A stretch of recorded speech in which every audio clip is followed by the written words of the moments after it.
사랑하는 영락교회 지체들에게 주 안에서 평화 인사를 전합니다. 오늘은 2014년 2월 1일 목요일입니다. 오늘의 묵상 본문은 창세기 3장 1절로 24절까지의 말씀입니다. 오늘 본문 말씀 3장 1절부터의 말씀은 이렇게 시작합니다. 그런데 뱀은 여호와 하나님이 지으신 들짐승 가운데 가장 강교하니라.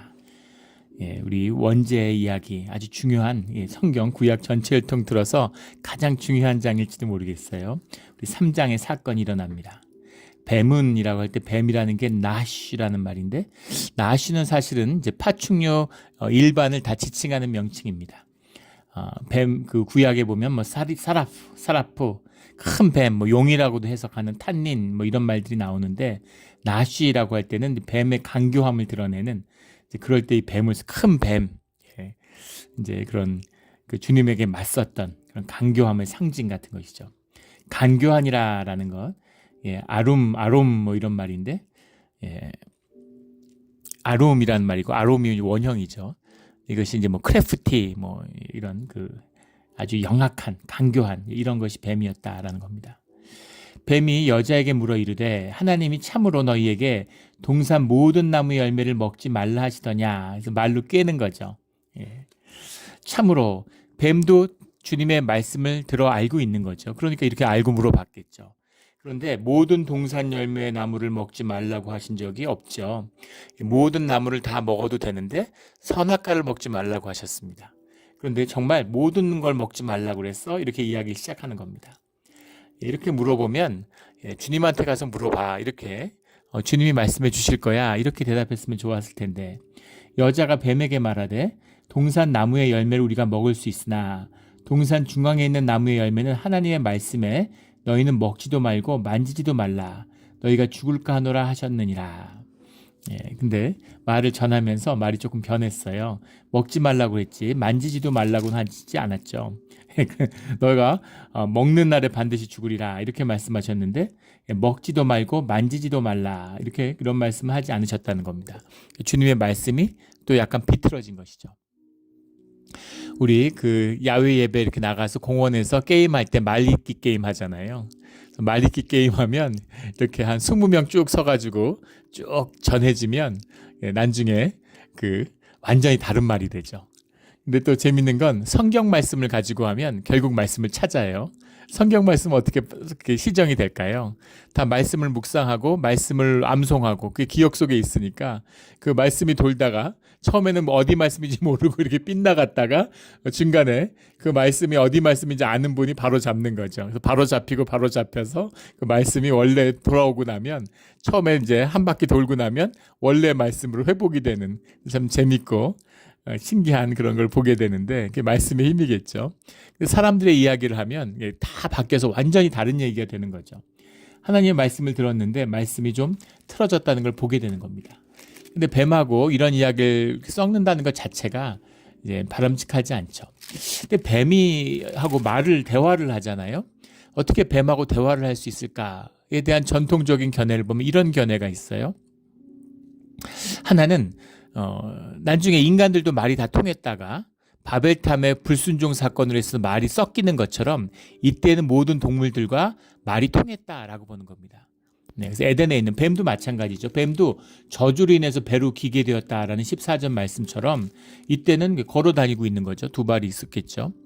뭐 4발이 있었는지는 알 수 없지만, 그래서 뱀하고도 다 대화가 됐을 뿐만 아니라 모든 주님의 짐승들, 피조물들하고도 다 말이 통했을 것이다 라고 보는 겁니다. 에덴 동산이니까. 이런 견해가 있고, 또 하나는 사람은 영을 받고 그 영의 산물이 말이기 때문에 다른 짐승들은 물론 그 짐승들만의 뭔가 의사소통의 수단이 있겠지만 인간하고 말을 통하는 그런 건 아니었을 것이다 라는 겁니다. 주님의 음성을 듣고 주님의 말을 하는 거죠. 그래서 그 인간만 말을 하는데, 뱀이 인간하고 얘기를 했던 것은 마귀가, 사단이 이 뱀에게 들어와서 뱀을 통해서 이야기한 것이다. 이렇게 보는 견해도 있습니다. 둘 다 일리가 있는 견해죠. 무슨 하나님의 피조물이고 그런 짐승들 중에 하나인데 영을 받지 못했는데 하와를 속이고 하와를 시험에 들게 해. 일개 인간의 다스림 안에 있는 뱀이 그럴 수 없겠죠. 그래서 계시록의 말씀에도 나오겠지만 이 큰 뱀, 이것이 사실은 추방당한, 주님에 의해서 추방당하고 벌을 받은 사단이었다. 사단이 주님에게 은밀하게, 사단은 대놓고 대적을 못하죠. 그러니까 늘 인간을 내세워서 하나님의 인간에 대한 궁율과 자비의 틈을 노려서 이간질하고 뒤에서 속이고 시험하고 음해하고 모략하고, 이런 것이 이제 사단의 역사입니다. 거짓의 역사죠. 그래서 사단이 뱀을 이용한 것이다. 그 말이 설득력이 더 있겠죠. 그리고 원래 뭐 말이 통했을 수도 있지만 이것을 시험하고 이 간교함으로 이 인간을 시험에 빠지게 하는, 이것은 사단의 역사 가운데 있다라고 보겠죠. 오늘날도 마찬가지잖아요. 어떻게 인간이 하나님께 맞설 수 있고 하나님의 일을 어지럽힐 수 있습니까? 어떻게 인간이 교회를 어지럽힐 수가 있어요? 사단의 역사가 있는 거죠. 본인은 내 뜻인 줄 알고, 내 생각인 줄 알고, 내 판단인 줄 알고, 그리고 하나님의 뜻을 어지럽히는 것이죠. 그 교회를 이제 어렵게 하다가 교회를 떠난 분이 뒤에 교회를 찾아와서 막 눈물을 흘리시면서 다 내 잘못이었다고, 교회를 떠나고 나서 이제 다른 교회를 나가시는데 다 내가 잘못한 것이라고 눈물을 흘리면서 고백하는, 깊은 회개를 하고 정말 깊은 반성을 했다 이러고 와서 눈물을 흘리면서 회개하는 분이 계셨어요. 그런 것이죠.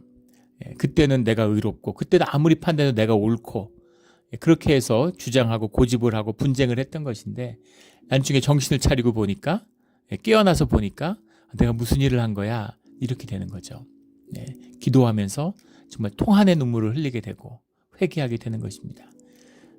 아직도 주님의 품 안에 있다고 하는 증거겠죠. 뱀이 여자에게 이르되 너희가 결코 죽지 아니하리라. 너희가 결코 죽지 아니하리라. 너도 아니고 너희라고 묶어줬어요. 뭘 한다고, 하나님 죽는다고 그러는데 죽지 않을 거라고, 이게 속이는 것이고 거짓의 그 속삭임이죠.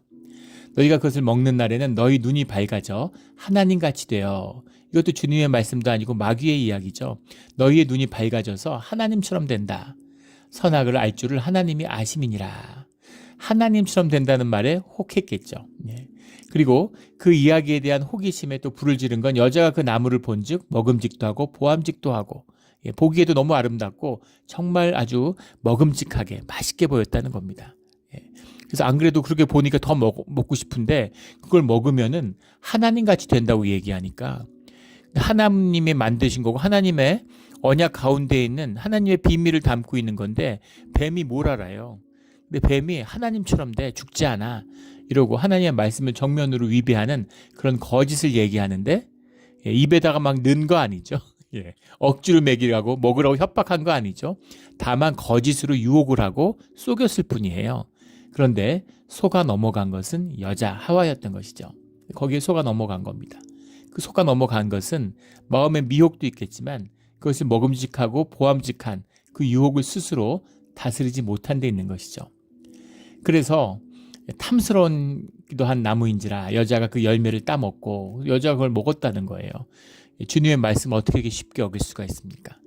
주님의 영을 주고, 그런 자원하는 심령을 주고, 그 자유함을 주셨잖아요. 선택의 자유, 그 자율성을 주셨는데, 자유의지를 주셨는데, 그 자유의지로서 주님 앞에 그 의지를 가지고 이제 죄를 범하게 되는 거죠. 언약을 깨는, 첫 불순종, 첫 언약을 깨는 일이 벌어졌다는 겁니다. 이거 너무 비극적인 사건이죠. 자기와 함께 있는 남편에게도 주매 그도 먹은지라. 그래서 아담도 이것을 먹었다는 거죠. 이에 그들의 눈이 밝아져. 그 남자라도 그걸 먹으면 어떡해? 먹으면 안 돼. 이렇게 얘기를 해야 되잖아요. 근데 왜 여자를 유혹했을까요? 왜 여자를 유혹했을까요? 우리 뭐 가부장 시대 문화가 이제 많이 담겨 있는 역사를 보냈으니까, 여자가 뭐 유혹에 약하기 때문이다, 여자들이 연약하기 때문이다, 이렇게 얘기하지만 여자를 돕는 배필로 삼았습니다. 헬퍼로, 어드바이저로 불렀어요. 그러니까 나중에 아담이 얘기하잖아요. 하나님이 보내주신, 하나님이 만드신 그가 나를 이렇게 먹게 했다, 이렇게 변명을 하게 되는 이제 단초가 되는 것이죠. 그러니까 하와의 이야기를 아담이 잘 듣는 거죠. 아담이 그것을 먹은 것입니다. 7절에 이에 그들의 눈이 밝아져 자기들이 벗은 줄을 알고 밝아져라고 되어 있는데 그 원문의 정확한 뜻은 눈이 열려서 이런 뜻입니다. 오픈이에요. 눈이 열렸다라는 것은 보지 않는 것을 보게 됐다는 것이죠. 보이던 게 더 잘 보이는 게 아니라 안 보이던 것이 보이게 됐다는 의미입니다. 자기들이 벗은 줄 알고 무화과 나무 잎을 엮어 치마로 삼았더라. 눈이 밝아졌다. 이게 뭐 선악과의 효력이 있을 수도 있겠지만 이 나중에 보면 말 그대로 선악과죠. 선과 악을 알 수 있는 그 열매입니다. 그래서 그런 의미에서는 윤리적인 자각을 가지게 됐을 수 있다는 것이죠. 그런데 왜 서로가 부끄럽고 수치스럽게 보게 되었을까? 선악과의 효능일 수도 있죠. 그러나 더 정확히 구분해 보면 언약을 어긴 하나님과의 말씀과 언약이 깨진 거죠. 하나님과의 관계가 깨진 겁니다. 하나님과의 관계가 깨진 그 단절로 인해서 모든 피조물들의 단절이 일어나죠. 심지어 나도 내 자신에게서 단절됩니다. 내가 나를 부끄럽게 여겨요. 내가 수치스럽죠. 세상이 나를 또 부끄럽게 만듭니다. 그리고 내가 그걸 받아들이죠. 내가 누구인지 내가 내 주인 노릇을 못하니까 세상을 다스리라고 했는데 내 자신도 못 다스려요. 그래서 세상에 속아서 종노릇을 하는 거죠. 그러니까 너 별거 아니야. 무슨 너 학력도 별 볼 일 없고 부모도 별 볼 일 없고 집안도 별 볼 일 없고 직업도 별 볼 일 없고 이렇게 되면 그런 수치감으로 살아가게 되는 거죠. 사람들이 다 용서해도 내가 나를 용서 못하는 겁니다. 옛날 첸 카이거라고 하는 중국의 유명한 감독이 있죠.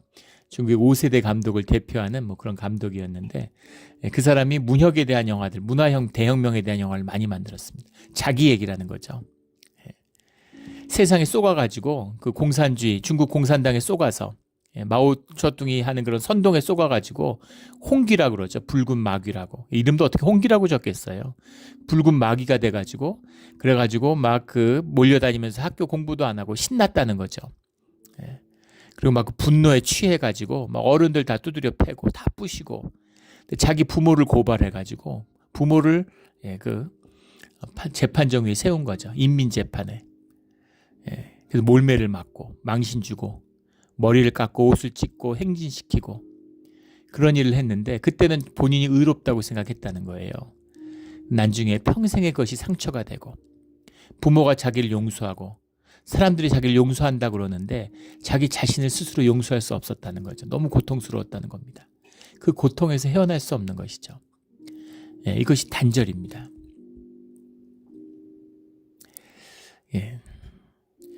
자식이 시험을 못 보고 대학을 떨어졌는데 자식을 부모가 나무라요. 어떻게 나무랄 수가 있습니까? 자녀가 아프겠어요? 내가 아프겠어요? 누가 더 아픕니까? 근데 그 자녀의 아픔이 느껴지지 않는 거죠. 내가 기분 나쁘고 내가 불쾌한 것이죠. 그 책임을 자녀한테 씌우는 겁니다. 투사하는 거죠. 자녀의 아픔이 느껴지면 나도 물론 속상하죠. 나도 화가 나죠. 하지만 자식을 나무랄 수는 없는 겁니다. 왜냐하면 자녀와 하나가 돼서 자녀의 아픔이 느껴지기 때문이죠. 이것이 주님 안에 연결된 삶의 비밀이에요. 그런데 나무라는 거죠. 단절되어 있기 때문입니다. 서로가 벌거벗어도 부끄럽지 않았는데 서로가 서로의 존재에 대해서 부끄럽지 않았는데 이제는 서로에 대해서 부끄러워진 거죠. 서로의 모습이 부끄러워진 겁니다. 그래서 이것은 언약이 깨진 단절의 모습인 거죠. 그리고 선악과로 인해서 선과 악을 판단하게 됐다는 겁니다. 근데 아직은 선과 악을 판단하는 것이 무슨 문제가 있는지를 경험하지 못하죠. 에덴 동산 안에 있으니까. 단지 부끄러워진 거예요. 정죄하고 판단할 수 있는 기준이 생긴 것뿐입니다. 그래서 그 기준이라는 것이 이제 모든 것을 판단하고 모든 것을 정죄하게 되는 거죠. 그럼 판단하고 정죄하는 것이 왜 윤리의 기본이 되지 못하고 이것이 왜 뭐가 문제가 되는가? 그것은 인간의 온전함의 결함에 있습니다. 인간이 하나님의 형상으로 만들어졌기 때문에 선악과 그들이 우리와 같이 되었다라고 하는 뒤에 나오는 22절의 말씀처럼 신적인 속성이죠.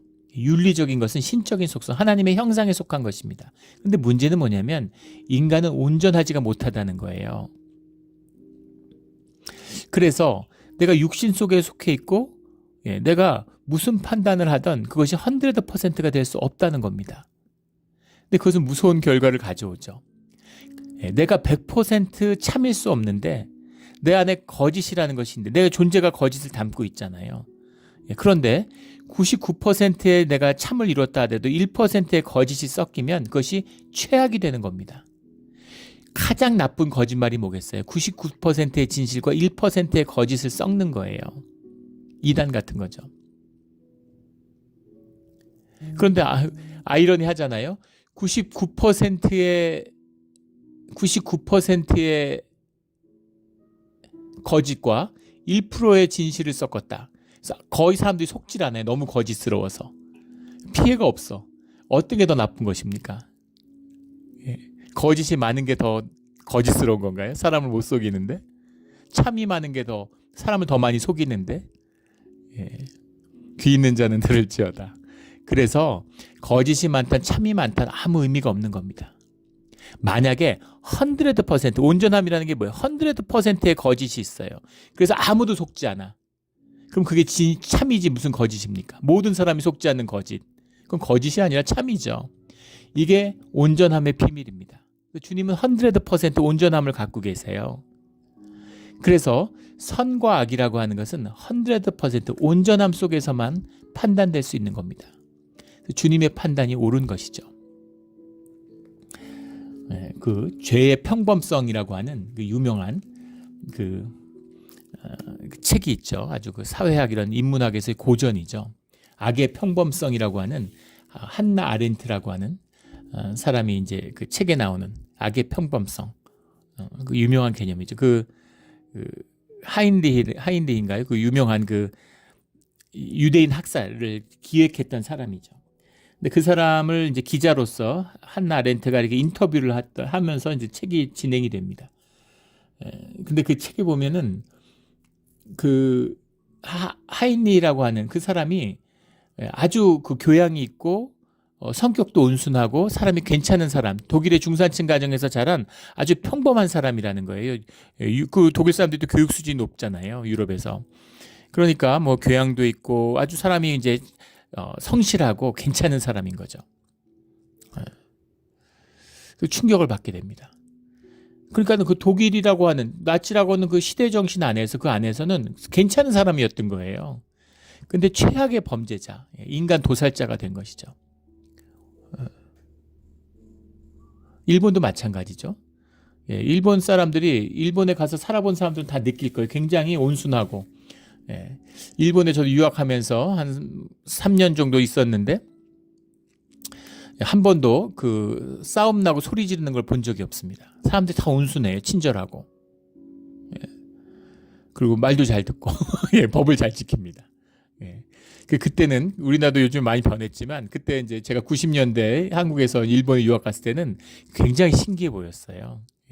일본 어떻게 이럴 수가 있을까? 굉장히 신기해 보이는 사회였습니다. 그런데 그 자기 집 가게 앞도 깨끗이 닦고 사람들에게 친절하고 목소리 내는 것도 조심조심하고 그렇게 예의 바른 사람들이 그 태평양 전쟁 때 동남아에 가서는 전부 정말 마귀처럼 변했죠. 상상할 수 없는 악행을 저지르는 겁니다. 그게 인간의 모습이라는 거예요. 타락한 인간의 모습입니다. 그 사람이 좋고 나쁘고 그 사람의 판단이라는 것, 이 자체라는 게 의미가 없어요. 핵을 개발한 사람들, 그 사람들이 무슨 잘못이 있습니까? 그 사람들은 열심히 과학자고 자기 분야에서 국가의 부름을 받아서 최선을 다했죠. 그렇게 열심을 다하고 성실을 다해서 만들었는데 결국 그 결과는 뭐예요? 사람들을 대량 학살할 수 있는 그런 재앙적인 무기를 만든 겁니다.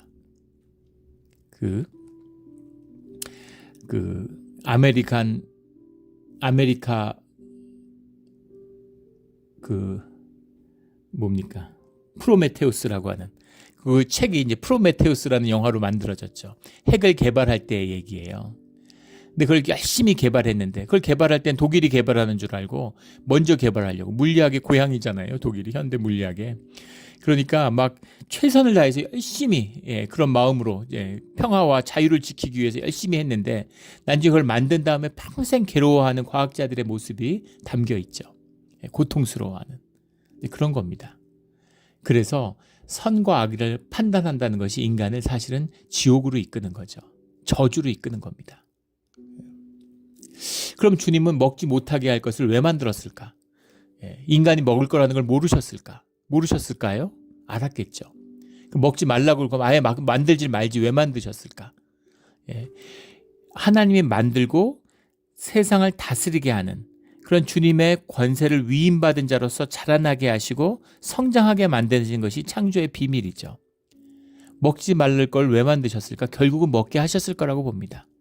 주님이 십자가를 통해서 예수 그리스도를 통해서 우리에게 결국은 생명나무를 허락한 것처럼 선악과의 열매도 우리에게 허락하실 날이 왔을 거예요. 그러나 그보다 더 중요한 것은 언약을 통하고 주님 안에서 절제하고 순종하고 언약을 지키며 살아가는 것이 주님과 함께하는 것이라는 것을 배우고 자라는 것이죠. 이것이 선악과에 담긴 또 다른 중요한 비밀, 언약의 비밀이라는 겁니다. 그런데 그 비밀, 그 언약을 지키지 못한 것이죠.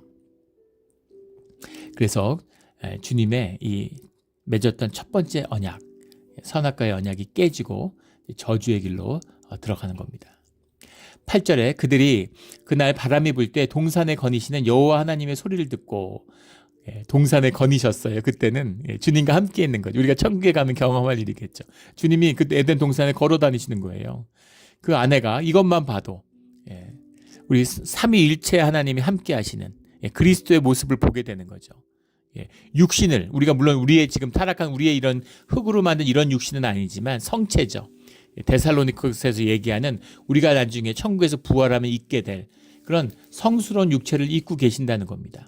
그것이 이제 그리스도의 비밀, 성육하신 그 주님이 우리의 성육해서 인격으로 만나는 그 주님을 에덴 동산에 함께 하셨다는 거죠. 그 마리아가 부활한 주님을 보고 동산지기인 줄 알았다라고 하는 말이 의미심장한 말이죠. 바로 동산을 거니시는 주님의 모습입니다. 동산에 거니시는 여호와 하나님 인격이시고 또 육신을 입은 그런 인격체로서의 하나님, 그 하나님이 함께 하신 그곳이었다라는 거죠. 그의 아내가 여호와 하나님의 낯을 피하여 동산나무에 숨은지라. 죄책감이 있으니까, 죄의식이 있으니까 숨는 것이죠. 죄의식이 있으면 주님 앞에 나와서 회개를 해야죠. 근데 도망쳐서 숨었다는 겁니다. 이게 죄의식의 비밀이죠. 항상 마귀는 죄의식을 이용합니다. 지가 속여서 죄를 짓게 해놓고서는 넌 죄인이잖아. 넌 주님 앞에 설 자격이 없잖아. 주님이 널 용서하지 않아. 이런 식으로 죄의식이 나를 고통스럽게 만드는 거죠. 근데 하나님은 죄의식을 쓰지 않습니다. 마귀의 역사죠. 나무 사이에 숨은지라. 여호와 하나님이 아담을 부르시며 그에게 이르시되 내가 어디 있느냐. 주님이 부르시는 거죠. 주님이 찾으려면 못 찾으실까요? 주님이 만든 동산인데 어디 숨은지 몰라서 아니면 무슨 일이 벌어졌는지 파악이 안 돼서 전능하신 주님이 알고 계시죠. 가슴 아프셨겠죠. 그런데 주님이 부르시는 거예요. 주님이 우리를 부르십니다. 우리가 인격이고 주님의 영을 받은 주님의 자녀죠. 인격이에요. 그래서 주님이 우리를 인격적으로 대해 주시는 겁니다. 인격이 뭔지를 모르기 때문에 인격적인 대우를 받지 못해서 인격적인 대우라는 게 뭔지를 몰라요. 근데 주님은 우리에게 우리의 삶에 대한 책임을 요구하신다는 의미입니다. 사람 좋게 대했다는 뜻이 아니에요. 그래서 내가 어디 있느냐, 네가 나오라는 거죠. 내 의지로, 내 판단으로, 너의 의사로, 너의 의지로 나오라는 겁니다. 주님이 부르시는 거예요. 우리를 부르시죠. 주님 우리를 부르세요. 주님이 관계를 맺는 인격적인 결단을 요구하시는 겁니다. 물론 우리가 결단했다고 해서 맺게 되고 그 관계가 우리가 주도하는 건 아니죠. 주님이 주도하시는 것이고 주님께 달려있는 것이지만 그러나 주님이 우리를 인격으로 대하는 겁니다. 우리가 아이를 키우는데 갓난아기를 데리고 엄마가 아유 우리 애기 배고팠어요 이러고 막 엄마 아이에게 빙의 돼가지고 아이의 목소리로 엄마 뭐 배고파요 젖 좀 주세요 그럼 조금만 기다려 엄마가 줄게 이러고 아이하고 대화를 하잖아요. 아이를 인격으로 대하는 거죠. 아이가 자라나고 결국 인격이 되잖아요. 근데 그 인격을 가진 아이 아직은 준비가 안 됐지만 아직은 말을 못하지만 엄마가 인격으로 대하는 거죠. 아이를 존중하고. 아이가 말을 못한다고 해서 짐승같이 대하고 이러지 않잖아요. 그런 것처럼 주님이 인격으로 주님과 교제하는 주님 앞에 서 있는 인격으로 우리를 대우하신다는 겁니다. 그래서 내가 어디 있느냐 고 부르시는 거죠. 그러니까 하나님의 소리를 듣고 내가 벗었으므로 두려워하여 숨었나이다. 벗었는데 왜 두려워해? 원래 벗고도 부끄러움과 수치를 몰랐는데 이제 수치심과 죄의식과 함께 두려움이었다는 거죠. 예. 두려움이 왔다라고 하는 것이 굉장히 중요한 단어인데, 두려움이라고 하는, 두려움이라는 것이 죄에서 온다는 겁니다. 우리가 두려워요. 염려하잖아요. 뭔가 불안하고, 돈이 있으면은 잃어버릴까 봐 두려워하고, 없으면 죽을까 봐 두려워하고, 못 벌까 봐 두려워하고, 잘 벌고 있으면 앞으로 더 계속해서 잘 되지 못할까 봐 두려워하고, 이 모든 염려의 중심에는 우리의 죄성이 들어 있습니다. 그래서 그 두려움으로 살아가게 되는 거죠. 그래서 평안함이 없어요. 평강이. 주님과 함께하는 자, 주님의 우리의 삶의 주도권을 주님에게 넘겨준 자만이 진정한 주님의 평화를 누리게 됩니다. 진정한 평화를 누리게 되죠. 이게 하늘의 평강이에요. 그래서 이 평강을 누리는 자들은 세상에 이거보다 귀한 것이 없는 걸 알게 되죠. 뭐 세상에서 뭘 가지고 더하고 뭐 이런 게 하나도 아닌 겁니다. 예전에 이제 그 집사님이 사업하시는 분인데 한국에 큰 호텔을 갖고 있어요. 굉장히 부자죠. 건물값만 해도 얼마입니까? 근데 그분이 그런 얘기를 하시는 거예요. 호텔을 가지고 있는 것보다 돈이 조금 있어도 그냥 좋은 직장 다니고 약간 부유해서 호텔에 가서 밥을 먹을 수 있고 잘 수 있는 게 훨씬 더 행복하다고. 호텔을 갖고 있으면 좋아 보이지만 없으니까 있으면 좋아 보이고 커 보이잖아요. 보암직하고 먹음직한 거죠. 근데 보통 정신이 쓰이고 그게 힘든 게 아니라는 겁니다. 호텔은 전통적으로 이윤이 남는 사업이 아니죠. 장기적인 부동산 사업이라고 그러잖아요. 부동산 투자 사업이라고. 은행 이윤보다는 높게 만들어서, 그래서 장시간 그걸 갖고 있으면 자산이 이제 인플레가 일어나니까 자산으로 소득을 버는 비즈니스인데, 그걸 매니지먼트를 수십 년간 해야 되는 거 아닙니까? 근데 그걸 하다가 이제 몸이 다 녹는 거죠. 마음이 다 녹는 겁니다. 그래갖고 그게 굉장히 힘들고 피곤하다는 거예요. 물론 모르는 사람들은 뭐 사장님, 회장님하고 떠받쳐 주지만, 그리고 또 세상에 나가서 있는 것처럼 큰 소리 치지만 사실은 너무 복잡하다는 거죠. 그래서 그냥 돈이 적당히 있어가지고 와서 맛있게 음식 먹는 게 그게 훨씬 더 행복하다고, 그런 사람을 오히려 부러워하시더라고요. 그런 겁니다. 주님 안에 있을 평강이 있는 거, 이 두려움, 이것이 우리 3장에 나오는 것처럼 이 죄의식에서 비롯되었다라고 하는 거죠. 우리 죄의식을 주님이 속죄함, 이게 죄사함의 비밀입니다. 주님의 십자가의 죄사함 가운데서 우리 마음의 하늘의 평강을 얻는 우리의 신앙의 자리가 되기를 주의 이름으로 축원합니다. 11절에 이르시되 누가 너의 벗었음을 내게 알렸느냐, 내가 내게 먹지 말라 명한 그 나무 열매를 내가 먹었느냐. 아시잖아요, 먹었는지.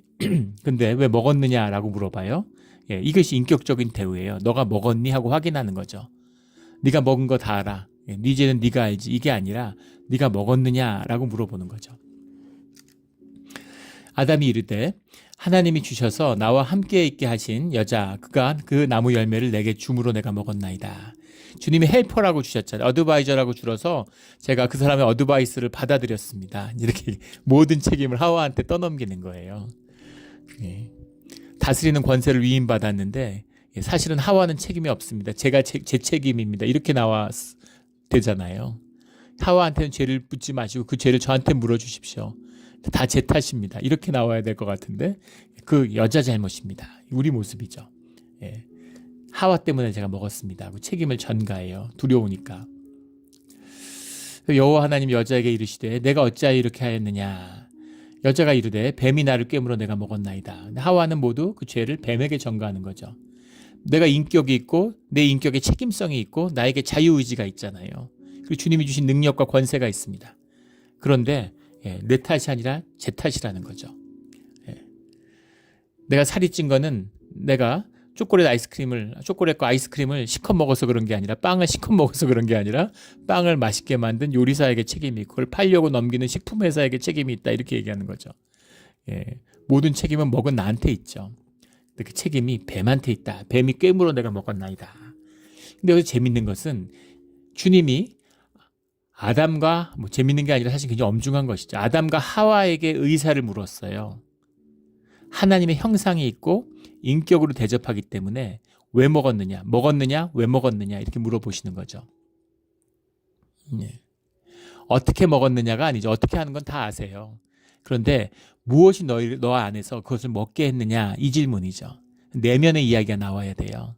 그런데 why를 물었는데 how를 대답하는 거죠. 예. 뱀이 어떻게 날 유혹했는지를 얘기하는 겁니다. 주님이 모르시겠어요. 주님이 아는 거죠. 거기서 이어지는 게 14절에 뱀에게 이르시되 내가 이렇게 하였으니 뱀한테 묻지 않아요. 뱀한테 왜 이렇게 하였느냐? 네가 어떻게 속였느냐? 네가 왜 이런 짓을 했느냐? 네가 속였느냐? 왜 속였느냐? 안 물어보세요. 뱀한테는 바로 징계입니다. 뱀은 억울하죠. 왜 나한테는 안 물어보십니까? 예, 하나님이 다 아시죠. 근데 뱀에게는 책임성을 묻지 않고 그냥 벌로 나가는 겁니다. 예. 뱀은 억울할 수 있겠지만 이것이 주님의 창조의 섭리고 인간과 뱀의 다른 점이죠. 내가 이렇게 하였으니 내가 모든 가축과 들의 모든 짐승보다 더욱 저주를 받아 배로 다니고 살아있는 동안 흙을 먹을지니라. 다른 모든 짐승보다 더욱 저주를 받았다는 게 무슨 말이에요? 모든 짐승이 저주를 받게 됐다는 얘기죠. 왜 모든 짐승이 저주를 받았을까요? 아담과 하와가 주님의 언약을 깼기 때문입니다. 그래서 그들도 저주를 받았지만 위임받은 권세 아래서 모두가 저주를 받게 되는 거죠. 짐승만 저주를 받은 게 아니라 사실은 땅도 저주를 받았어요. 뒤에 가면 나오는 가시덤불과 엉겅퀴를 내는 땅, 주님의 모든 피조 세계가 주님의 통치의 섭리를 그 언약을 담은 그것을 위임받은 인간의 죄악으로 인해서 모든 세상이 다 죄악으로 물들게 되는 겁니다. 이건 지금도 그렇죠. 지금도 인간들이 죄를 짓고 주님을 떠나면 이 세상이 저주를 받습니다. 뭐 지구온난화, 진짜다 아니다 말들이 많지만 인간들이 세상에 많은 해악을 끼치는 건 사실이죠. 지구온난화 때문에 지구가 멸망할 거다? 그것도 말도 안 되는 소리입니다. 지구가 멸망할 것인가 아닌가는 주님이 정하시는 거예요. 예. 인간들이 지구를 파괴할 수가 없습니다. 그러나 망칠 수는 있죠. 망치고 있는 것이죠. 저주를 받아서 배로 다니고 우리가 지금 아는 그 뱀의 모습이라는 것은 저주의 산물이다라는 걸 알 수 있죠. 흙을 먹을지니라. 그래서 뱀은 흙을 안 먹죠. 흙을 먹는다는 표현은 패배와 모욕의 상징입니다. 이 유대식 히브리식 표현이에요. 정말 신기한 건 우리말에도 그런 말이 땅 파먹고 살았다. 땅 파먹고 살았다 그러잖아요. 땅 파먹고 살았다고. 이게 뭔가 이제 비루한 삶을 굉장히 자조적으로 얘기하는 이야기죠. 그런 것처럼 여기 유대에도 진짜 비슷한 게 많죠. 흙을 먹고 살았다라는 건 이제 패배와 모욕적인 그런 삶을 표상하는 것입니다. 흙을 먹을지니라. 내가 여자와 원수가 되게 하고 내 후손도 여자의 후손과 원수가 되게 하리니 여자의 후손은 내 머리를 상하게 할 것이요 너는 그의 발꿈치를 상하게 할 것이니라. 여자의 후손이라는 게 단수로 되어 있어서 전통적으로 이것을 예수 그리스도로 받아들입니다. 그래서 여자의 후손, 제2의 아담에 의해서 네가 머리를 상하게 된 거, 결정타를 맞게 된다는 거죠. 마귀의 권세가 완전히 꺾이게 될 것이다. 너는 그의 발꿈치를 땅에 기어다니니까 발꿈치는 물 수 있는 거죠. 상해를 가할 수는 있지만 머리가 찍혀서 그래서 너희가 권세를 완전히 잃게 된다. 힘을 완전히 잃게 된다. 이런 이야기입니다. 십자가를 통해서 이 역사가 완성되었다라고 우리가 고백하는 그 말씀이죠. 뱀이라는 게 기어다니기 때문에 머리가 제일 취약점입니다. 이게 파충류들의 비애이기도 하죠. 악어, 뱀은 말할 것도 없고 우리가 땅꾼들이 뱀을 쉽게 잡는 것도 머리를 잡으면 꼼짝 못하잖아요. 머리에다가 뭘 씌워도 꼼짝 못합니다. 몸통에 말리면 끝장이죠. 악어 같은 것도 마찬가지. 다리가 짧으니까 악력이 악어가 엄청나잖아요. 그 악어의 악력을 당할 최강의 그 악력이라는 거죠. 그런데 아마존 같은 데서도 그렇고 아프리카 같은 데서도 그렇고 사자나 표범 같은 게 악어를 쉽게 잡아먹어요. 육지에 나와 있어야 되잖아요. 온혈 동물이 아니니까 이제 피를 따뜻하게 만들기 위해서 햇빛을 쐬러 나와야 됩니다. 그럼 가서 목을 꼭 작은 건 목을 누르면 되고 좀 큰 거는 목을 물면 되는 겁니다. 위에 올라타서 목을 물면 질식해서 꼼짝 못하고 죽어요. 그래서 머리에 약점이 있는 거죠. 뱀에 기어다니게 됨으로 인해서 가지게 되는 머리가 약한 겁니다. 머리를 상하게 할 것이요 발꿈치를 상하게 할 것이다. 너는 발꿈치를 물었지만 머리가 상해서 권세가 꺾일 것이다 라는 이 말씀이죠. 16절에 또 여자에게 이르시되 내가 내게 임신하는 고통을 크게 더하리니. 뱀은 그렇다 치고 다른 동물들은 왜 벌을 받았을까? 그 권세 아래 묶여있기 때문입니다. 군대를 보면 알 수 있죠. 군대가 일개 사단이 있는데 전쟁 중에 사단기를 뺏겼다. 사단기를 관소하는, 사단기를 지키는 군인들이 있죠. 근데 전쟁 중에 사단기를 잃어버렸다. 또는 사단기를 뺏겼다. 이러면 부대를 해체해버립니다. 모든 지휘관이 다 징계를 받아요. 예. 아니 근데 사단기 어디 있는지 누가 관리하는지도 모르는데, 본 적도 없는데, 무슨 연병장에서나 가끔씩 봤지. 근데 그거 없어진 게 나하고 무슨 상관이야. 한 부대 안에 있기 때문에, 한 지휘권 아래에 있기 때문에 그 책임을 지는 것이죠. 그것처럼 아담과 하와의 책임 때문에 모든 피조물들이 저주에 묶이게 됐다, 이 말씀인 겁니다. 여자에게 이르시되 내가 임신하게 하는 고통을 크게 더하리니, 임신하는 고통이 임신이 주어진 게 아니라 고통을 더하게 하셨어요. 그러니까 원래도 남녀를 만드셨을 때 자식을 낳게 하시려고 하셨겠죠. 그러니까 모두 쌍성으로 양성으로 만들었잖아요. 내가 수고하고 자식을 낳을 것이며 너는 남편을 원하고 남편은 너를 다스릴 것이니라. 그래서 여자가 헬퍼로 남자를 도와주는 존재였는데 오히려 남편을 원하고 남편이 가장으로서 다스리게 되는, 너가 그 가정의 부부의 책임을 다 못했기 때문에 이제 네가 어드바이스를 하는 게 아니라 어드바이스를 받아야 돼, 뭐 이렇게 되는 거죠. 그래서 남편이 너를 다스리게 될 것이다. 가부장의 권위가 저주의 산물이라는 것을 알게 됩니다. 그래서 주의 자녀들, 주님의 구속함을 받은 자들은 이 가부장의 저주를 깨야 되는 것이죠. 이것이 주님의 섭리 가운데 있는 것이다 라는 걸 보게 되는 겁니다. 그래서 이 여자 보고 넌 죄졌으니까, 하나님 성경의 뜻이니까 여자들은 낳으면 안 돼, 여자들은 남자 밑에 있어야 돼, 이렇게 얘기한다는 것은 아직도 죄의 저주 안에 있다는 얘기를 공표하는 것이죠. 우린 저주의 백성이 아니라 축복의 백성이에요. 죄 사함을 받은 주의 자녀들입니다. 그러니까 이걸 당연히 뛰어넘어야 되는 것이죠. 17절에 아담에게 이르시되 내가 내 아내의 말을 듣고 내가 내게 먹지 말라 한 나무의 열매를 먹었은즉 땅은 너로 말미암아 저주를 받고 너는 평생에 수고하여야 그 소산을 먹으리라.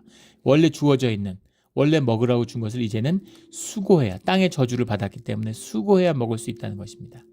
땅이 내게 가시덤불과 엉겅퀴를 낼 것이라. 내가 먹을 것은 밭의 채소인즉, 이제 농사를 지어서 먹고 살아야 된다는 겁니다.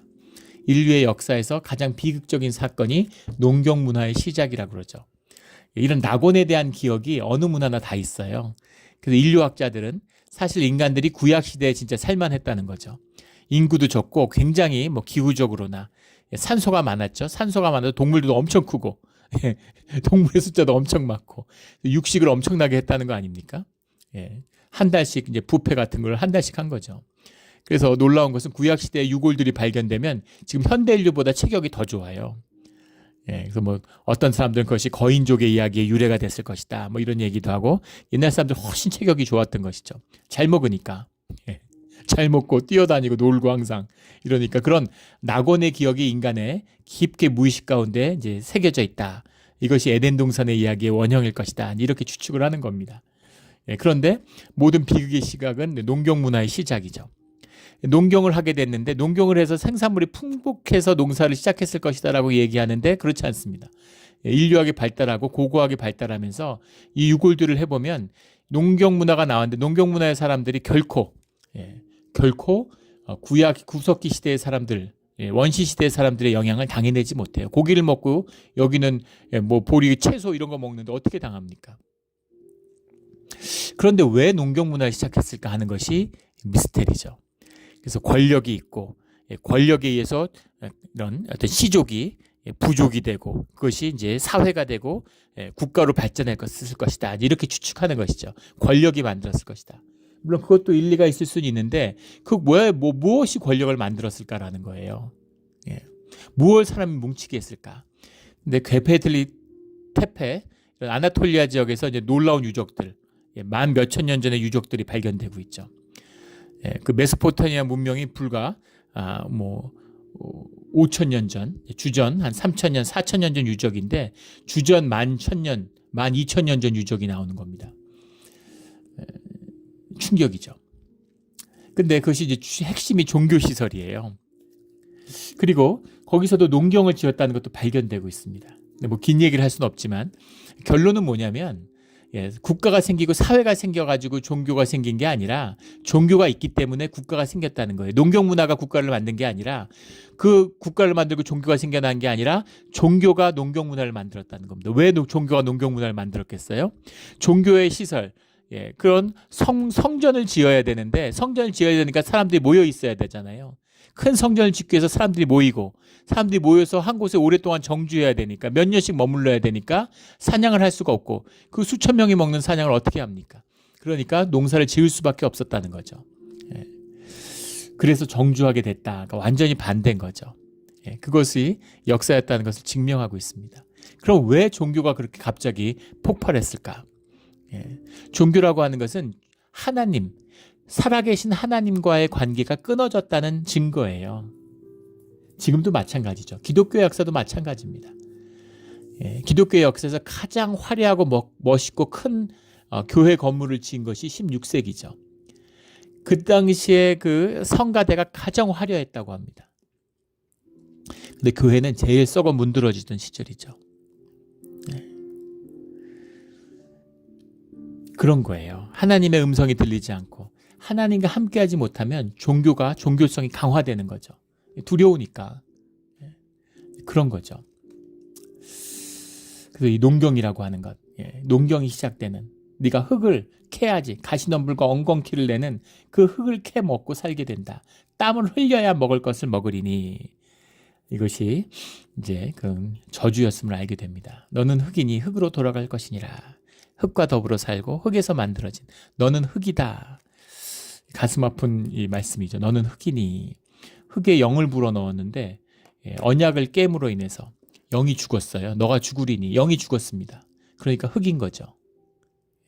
생물이 아니라 생물을 만드셨는데 호흡을 불어넣어서 영이 죽어버리니까 흙이 된 겁니다. 짐승이 된 거예요. 짐승같이 사는 것이죠.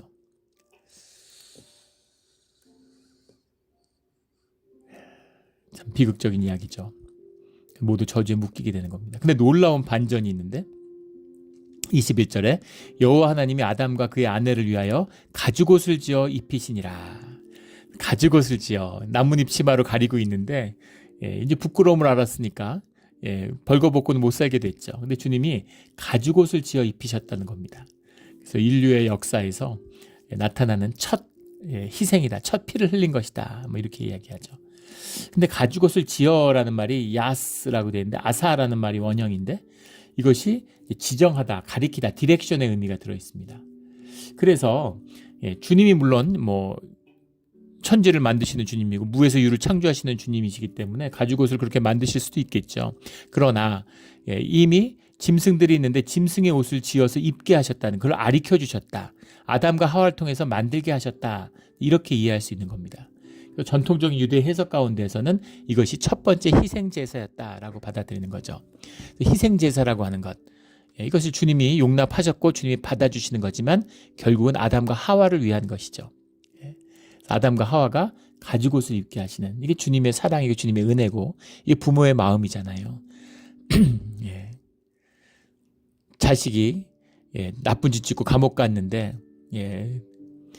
너는 이제 자식도 아니라고 난 네 엄마도 아니라고 그러고 통곡을 하고 막 가슴을 쥐어박고 하지만 또 감옥에 가면 옥바라지를 하는 사식을 넣어주고 또 출소할 때는 두부를 갖고 기다리는 이제 그런 부모의 마음, 엄마의 마음, 이 마음이 어디서 왔겠습니까? 흙에서 왔겠습니까?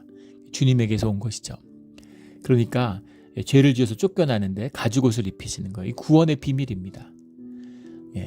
에덴 동산을 더럽히고 이제 에덴 동산에서는 안 돼. 그래서 에덴 동산이 있는데 생명나무의 길을 지키게 하시죠. 만약에 선악과를 먹었는데 생명나무도 멀게 되면 지금 저주를 받았고 저주에 묶였는데 생명나무를 먹으면 어떻게 될까요? 영벌이 되는 거죠. 형벌이 아니라 영벌이 되는 겁니다. 지옥이죠. 영원한 벌에 놓이는 거예요. 우리 육신을 갖고 사는 이 인간의 우리의 삶, 탐욕과 욕심과 정욕과 이 흙에서 벗어나지 못한 우리의 삶이 있는데 이걸 다스리라고 하나님의 성령을 받아서 서로 지체를 이루어서 서로 돕는 하나님과 함께하는 삶을 통해서 다스리라고 우리를 부르셨는데 그걸 못하고 세상 가운데 짐승같이 사는 사람들이 얼마나 많아요. 자기 자식 막 내다 버리고 자기 친딸인데 막 성적으로 학대하고 짐승만도 못한, 짐승 같은 삶이 아니라 짐승만도 못한 추악한 삶을 사는 인간이 있는데 그걸 영원히 산다고 해보십시오. 그게 바로 지옥이죠. 사람들이 원하는, 오래 살고 싶어하는 지옥입니다. 지옥에서 구하시는 거죠. 새로운 구원의 길, 새로운 생명나무의 길을 여신 거예요.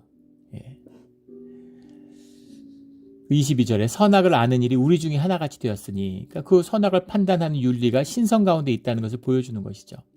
그의 손을 들어 생명나무 열매를 따먹고 영생을 까노라, 이 말씀인 거죠. 그래서 하나님이 그 사람들을 쫓아냈지만 가죽옷을 입혀서 내보내시잖아요. 새로운 구원의 길, 생명나무의 길로 인도하시는 겁니다. 생명나무를 못 먹게 하려는 게 아니라 생명나무를 먹게 하려는 거예요. 24절에 보면 에덴 동산 동쪽에 그룹들과 두루 도는 불칼을 두어 생명나무의 길을 지키게 하시니라. 생명나무의 길. 이 생명나무의 길을 찾는 것이 유대교의 제일 큰 숙제가 된 거죠. 카발라라 그러죠. 생명나무를 찾는, 세피로트라 그러나요? 오래돼서 이제 기억이 잘 안 나는데, 생명나무에 대한, 카발라에 대한 그 온갖 비전들이 많습니다. 서양의 모든 신비주의는 카발라와 이 생명나무의 길에서 나왔다고 생각하시면 돼요. 그래서 어마어마하죠. 여기에 관련된 지식들도. 그런데 전혀 잘못 짚고 있는 거죠. 그룹들과 불칼을 지니는 생명나무의 길은 신비의 길입니다. 근데 그 신비는 무슨 신비한 지식을 통해서 접근하는, 유대인들은 그렇게 접근하는 거예요. 지혜의 전통이 있으니까. 그걸 알아내기 위해서 온갖 짓들을 다 하는 거죠. 그런데 거기에 있는 것이 아니라 생명나무의 길은 십자가의 길이 되는 겁니다. 고난의 길이고 고통의 길이에요. 복음 보암직하고 먹음직했으면 진작에 먹었겠죠. 근데 그런 사람들은 꿈도 못 꾸는, 그런 사람들은 갈 엄두도 못 내는 저주의 길같이 보이는 겁니다. 근데 이것이 축복의 길이고 구원의 길이 되는 것이죠. 그리고 주님이 결국은 우리에게 주시려는 생명나무가 영원한 축복을 이루게 하시는 구원의 비밀이 이 생명나무의 길에 있는 것입니다. 물론 십자가도 신비죠. 이 신비를 뭐라고 풀어 설명할 수 있겠습니까? 근데 무슨 유대의 비전으로 알 수 있는 게 아니에요. 이것은 우리의 삶으로, 생명의 진실로 만나는 그 아픔과 고난 가운데 함께 하시는 예수 그리스도, 십자가에 피 흘리시는 예수 그리스도를 만날 때만이 이 생명나무의 길이 무엇인지를 알게 되는 겁니다. 우리 영원의 축복, 살아서 영원을 사는 주님과 함께하는 이 비밀을 얻는, 두려움을 꺾고 죄사함을 받고 주님의 에덴 동산을 이 땅에서 이루는 그런 주의 자녀들이 되기를 예수 그리스도 이름으로 축원합니다. 아멘. 기도드리겠습니다. 하나님 아버지 감사합니다. 우리 창세기 3장의 말씀은 너무나 크고 깊어서 한 절 한 절을 다 나눌 수 없고, 무엇을 나눠도 다 이해할 수 없고, 이 말씀을 살아도 모든 걸 깨달을 수 없는 그런 큰 말씀임을 잘 압니다. 주님, 우리가 말씀을 머리로 하는 것이 아니라, 종교로 하는 것이 아니라 삶으로, 생명으로, 신앙으로 살아서 이 말씀을 깨달아 생명나무의 열매를 먹는 그 비밀을, 그 축복을 누리는 그런 주의 자녀가 되게 하여 주시옵소서. 감사하며 예수 그리스도의 이름으로 기도드렸습니다. 아멘.